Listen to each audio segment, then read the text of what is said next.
Saya Nurul Hakim dan ini berita utama malam ini. Bermula musim haji tahun depan, bakal jemaah perlu mendapat sijil kesihatan perubatan yang mengesahkan mereka sihat sebelum dibenarkan menunaikan haji. Sehubungan itu, Jawatan Kuasa Fatwa MUIS keluarkan fatwa baharu bahawa mereka yang tidak boleh menunaikan haji atas sebab kesihatan, ibadah haji tidak lagi menjadi kewajipan bagi mereka. Singapura sedang tinjau semula versi moden idea Koridor Ekonomi Singapura, Johor dan Riau atau SEJORI.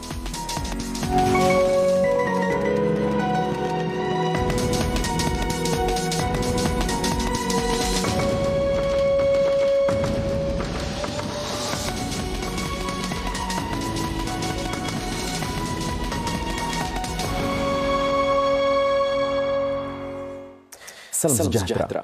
Para pemohon yang mendaftarkan diri untuk menunaikan ibadah haji sebelum 7 Mac 2014 akan mula menerima surat hasrat atau LOI bermula 31 Oktober.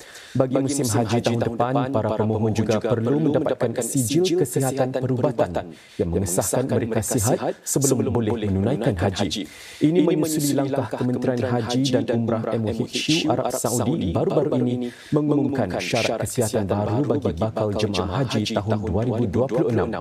Butiran mengenai peraturan kesihatan baru itu dan perincian lain mengenai haji diumumkan dalam satu sidang media pagi tadi. MUIS akan mula menghantar surat hasrat atau LOI kepada bakal jemaah haji mulai Jumaat depan menerusi portal MyHajj.sg. Namun jika mereka memilih untuk meneruskan hasrat menunaikan haji, ia tidak menjanjikan mereka akan menerima surat tawaran atau LOO. Ini kerana para bakal jemaah haji tahun hadapan perlu menjalani pemeriksaan kesihatan untuk mendapatkan sijil kesihatan perubatan bagi mengesahkan mereka tidak menghidapi penyakit kronik yang boleh membatalkan kelayakan mereka. Ia merupakan peraturan baharu yang dikenakan Kementerian Haji dan Umrah MOHQ Arab Saudi bagi bakal jemaah tahun depan. Antara jenis penyakit kronik termasuk kegagalan buah pinggang, gangguan psikiatri, penyakit demensia, kehamilan berisiko tinggi dan penyakit berjangkit yang aktif. Para pemohon yang bergantung sepenuhnya kepada kerusi roda atau bantuan jemaah lain untuk bergerak juga tidak akan menepati keperluan kesihatan yang ditetapkan. Sijil tersebut perlu didapatkan sebelum 21 November daripada doktor yang berdaftar di Singapura di poliklinik atau klinik doktor umum atau GP. Kos mendapatkan sijil itu perlu dibiayai oleh para bakal jemaah haji. Syarat ini diwajibkan bukan hanya untuk jemaah di Singapura, tetapi semua bakal jemaah dari seluruh dunia. Ini bertujuan untuk melindungi keselamatan para jemaah ketika mereka berada di tanah suci. Bagi memperkukuh sokongan kepada warga emas, saya dengan sukacitanya ingin mengumumkan bahawa bakal jemaah berusia 70 tahun dan ke atas yang diberi surat hasrat dan disahkan sihat akan diberi keutamaan untuk menunaikan haji tahun depan. Hanya selepas tawaran surat hasrat diterima dan sijil kesihatan perubatan diperoleh, barulah surat tawaran LOO akan diberikan bermula 1 Disember 2025. Jemaah yang layak dari segi kesihatan dinasihatkan agar bersedia dari segi keuangan untuk membeli pakej haji antara 1 hingga 15 Disember tahun ini. Saya ingin juga mengingatkan semua bakal jemaah supaya hanya membeli pakej haji daripada ejen pelancongan yang dilantik secara rasmi oleh MUIS. Menggunakan ejen yang tidak berlesen boleh mengakibatkan perjalanan haji anda terjejas dan kemasukan ke Arab Saudi ditolak. Pihak JSA juga berharap agar bakal jemaah memahami sebab mengapa syarat baharu kesihatan itu dikenakan. Lebih kurang dalam 15% bagi kumpulan saya lah yang perlukan kursi roda waktu hari-hari yang penting lah di Arafah dan Mina. Pada masa dulu kita guna pakai tenaga kerja di sana. Walaupun kita rasa simpati kepada jemaah yang memerlukan khidmat lebih ini, tapi masalah umum yang perlu ditangani lah. Perkara ini tidaklah menjamin semua yang pergi itu sihat-sihat sahaja. Mungkin kita di sana akan jatuh sakit dan memerlukan bantuan yang lebih daripada pihak agensi dan juga pihak MUIS. Kalau dari pihak agensi sendiri, insya-Allah kami bersedia membantu. Di sidang media yang sama, Dr. Faisal turut mengumumkan bahawa Singapura diberi kuota haji rasmi sebanyak 900 jemaah. Saya ingin memberi jaminan bahawa pemerintah Singapura dan is committed untuk berusaha memohon agar Singapura diberi kuota haji tambahan. InsyaAllah kami akan kerja rapat bersama pihak kuasa Saudi supaya lebih ramai jemaah Singapura berpeluang menunaikan ibadah haji. Sehubungan dengan itu, Jawatan Kuasa Fatwa Singapura mengeluarkan fatwa baharu berkenaan penundaan ibadah haji atas sebab-sebab masalah kesihatan. Fatwa yang dikeluarkan hari ini menerangkan bahawa mereka yang tidak dapat menunaikan ibadah haji atas sebab kesihatan dibenarkan menangguhkan ibadah itu atau melantik wakil untuk melaksanakannya. Dan sekiranya ia tidak dapat dilaksanakan juga, ibadah haji tidak lagi menjadi satu kewajipan. Jawatan Fatwa baru mengeluarkan suatu keputusan fatwa bagi memberi jalan keluar serta pilihan sama ada beliau boleh menangguhkan untuk menunaikan haji Allahumma sahadatan ketika beliau sembuh dengan sepenuhnya. Adapun bagi mereka yang mengalami keadaan kesihatan yang tidak mungkin untuk pulih, jadi bagi individu ini mereka boleh melantik wakil untuk menunaikan haji badal. Yang Jawatan Fatwa akur bahawa untuk mengatur haji badal pun ini bukan satu perkara yang mudah. Ia ada cabaran-cabaran tertentu. Dari itu individu ini tidak perlu untuk tergesa-gesa ingin menaikkan haji badal. Ia boleh ditangguhkan pada masa yang lebih sesuai. Jawatan Fatwa juga akur kadang-kala walaupun dengan usaha yang telah dilaksanakan untuk menunaikan haji badal juga tidak mungkin.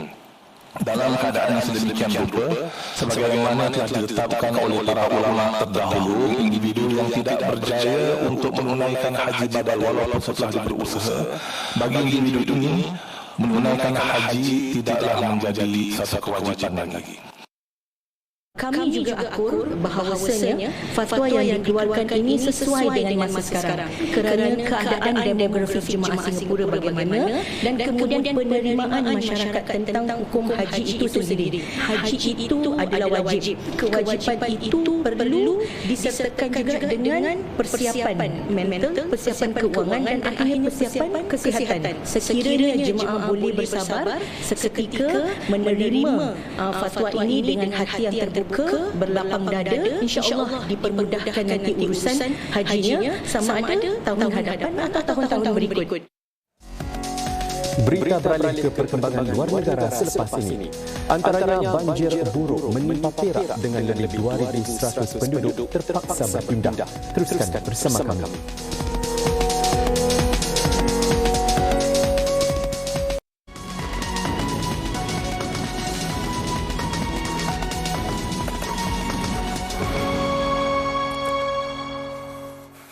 Selamat bertemu kembali.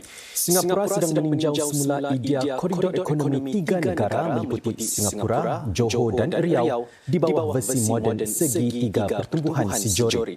Langkah ini diambil ketika ASEAN mentamatkan perjanjian-perjanjian penting termasuk rangka kerja ekonomi digital yang akan ditandatangani tahun hadapan. Menteri Ekonomi ASEAN menamatkan mesyuarat di luar sidang puncak ASEAN ke-47 dengan dua pencapaian besar. Perjanjian perdagangan intra-ASEAN yang dipertingkat bagi mengurangkan birokrasi dan halangan bukan tarif dan rangka kerja untuk menetapkan peraturan umum bagi aliran data rentas sempadan. DPM GAN turut menarik perhatian bahawa kehadiran Presiden Donald Trump di sidang puncak ASEAN adalah tanda positif komitmen Washington untuk memperdalam dialog dan kerjasama dengan rantau ini. DPM GAN juga mendedahkan rancangan untuk menghidupkan semula segitiga pertumbuhan sijori yang pernah diutarakan beberapa dekad lalu untuk menghubungkan Singapura, Johor dan Riau menjadi satu koridor pelaburan tunggal. DPM GAN berkata perjanjian perdagangan dan digital ASEAN yang dipertingkatkan menandakan kemajuan penting ke arah ekonomi serantau yang lebih lancar dan akan meletakkan rantau ini dan Singapura menjadi pangkalan lebih kukuh bagi perniagaan di tengah-tengah ketidaktentuan global.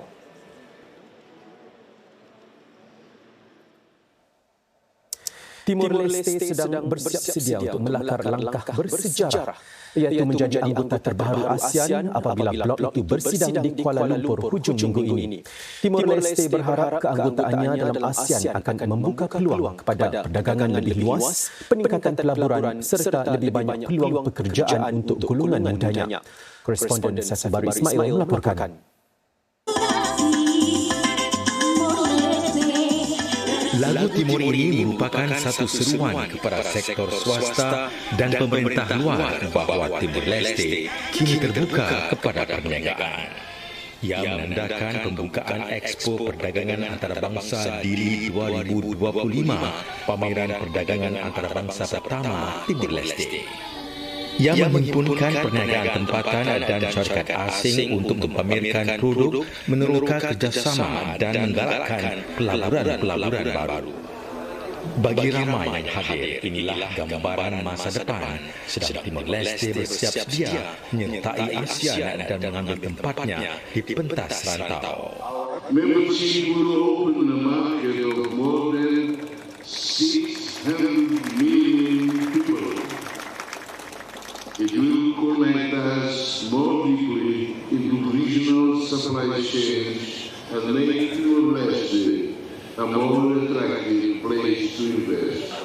Namun keanggotaan ASEAN juga akan membawa bersamanya persaingan lebih sengit.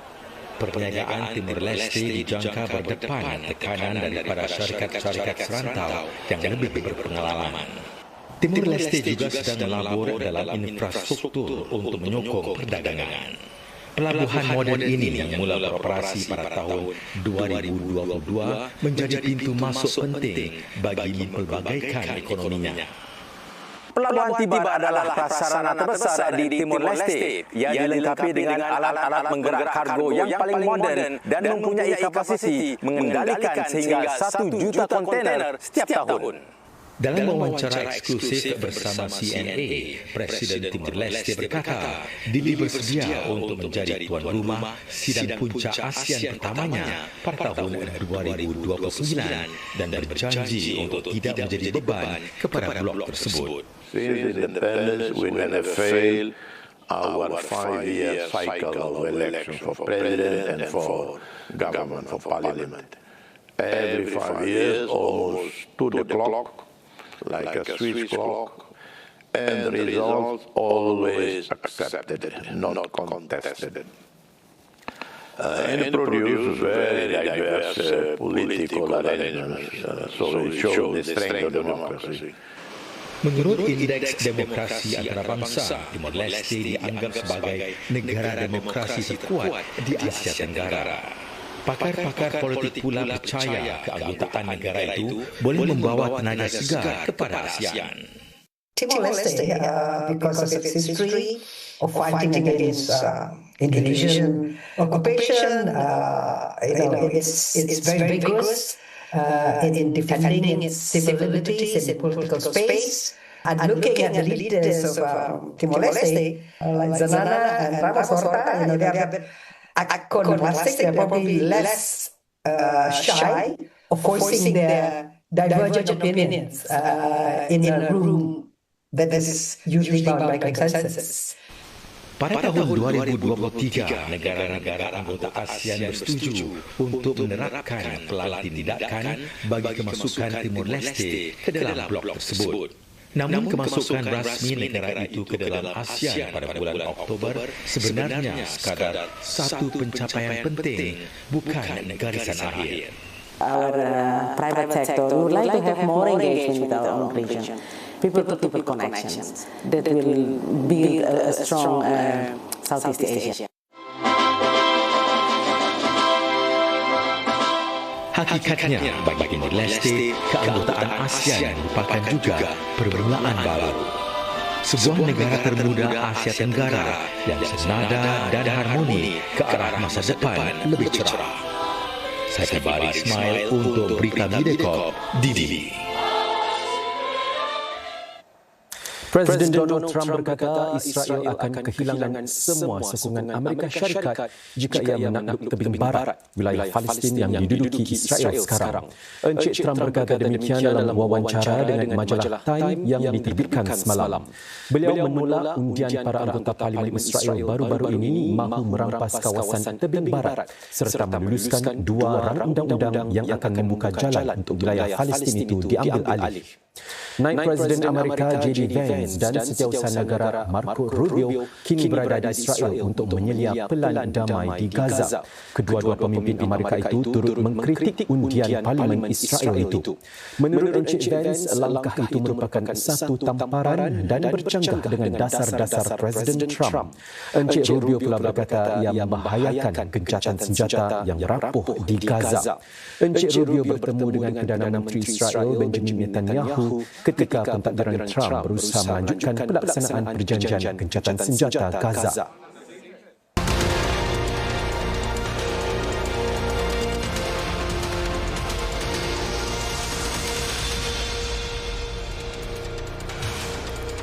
Pertubuhan Kesihatan Sedunia WHO memberi amaran bahawa bantuan kemanusiaan yang dihantarkan ke Gaza hanya sebahagian kecil daripada yang diperlukan. Walaupun akses makanan di bawah gencatan senjata sedia ada dilaporkan meningkat sedikit, lebih 600,000 penduduk Gaza masih menghadapi kebeluran teruk. Tambah WHO, pemulihan sistem kesihatan yang musnah di Gaza dianggarkan memerlukan sekurang-kurangnya $7 bilion Amerika. Pada masa ini, tiada hospital yang boleh beroperasi sepenuhnya di Gaza akibat kekurangan ubat, kelengkapan dan kaki tangan perubatan. Lebih 2,100 penduduk daripada sekitar 750 keluarga terpaksa berpindah dan ditempatkan di pusat pemindahan sementara ekoran kejadian banjir buruk yang melanda 4 daerah di Perak. Menteri Besar Encik Sarani Muhammad berkata, semua jabatan dan agensi keselamatan digerakkan bagi mempercepat operasi pemindahan dan menyelamat penduduk terjejas untuk menangani banjir. Lebih 70 aset pelbagai agensi termasuk bot penyelamat, lori dan ambulans dikerah ke lokasi banjir. Kerajaan Perak turut menasihatkan orang ramai supaya berwaspada dan mematuhi arahan pihak berkuasa sepanjang tempoh hujan berterusan ini. Sekembalinya berita selepas ini, kami bawakan kes bunuh di sebuah hotel di South Bridge Road pagi tadi. Seorang lelaki serah diri ke Balai Polis Bukit Merah East setelah dipercayai menikam mati isterinya.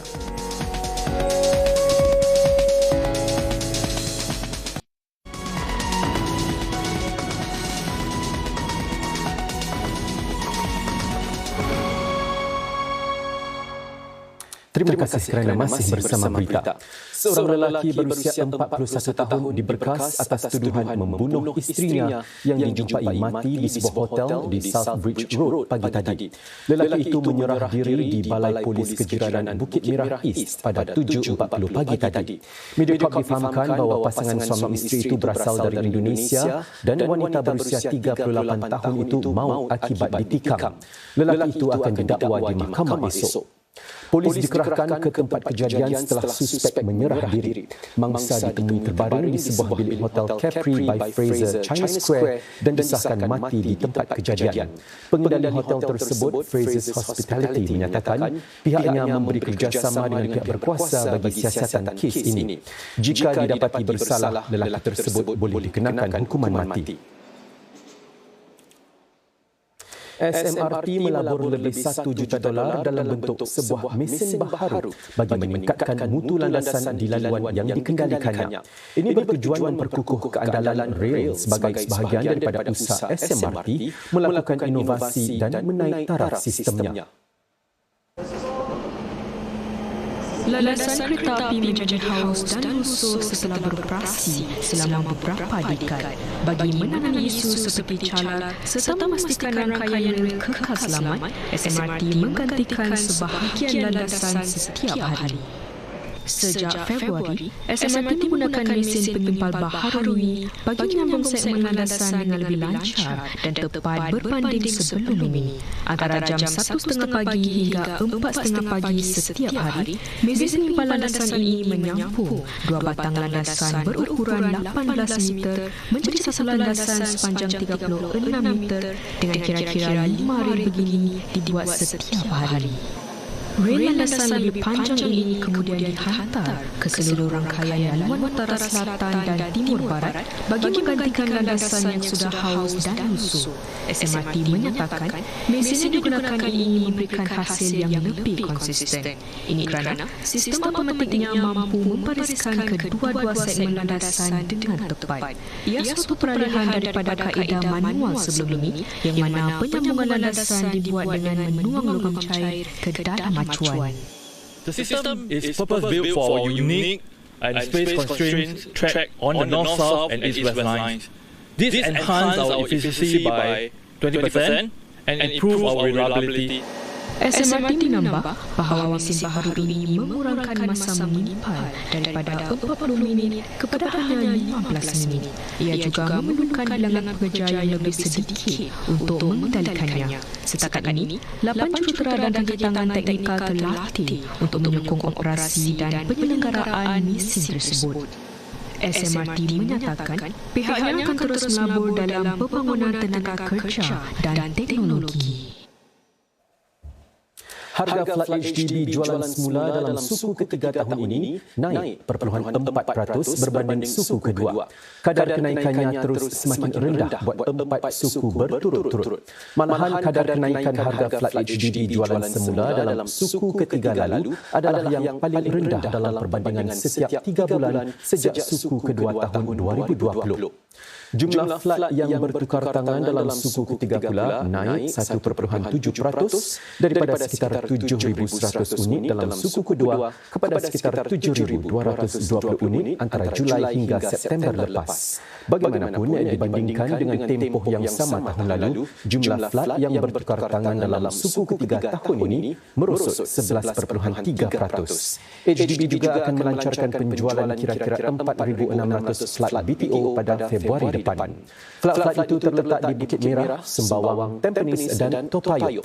Di samping itu, HDB akan turut menawarkan penjualan kira-kira 3,000 flat baki. Dan saudara, dengan laporan itu tadi, sekian berita untuk malam ini. Sehingga kita berjumpa lagi. Salam hormat.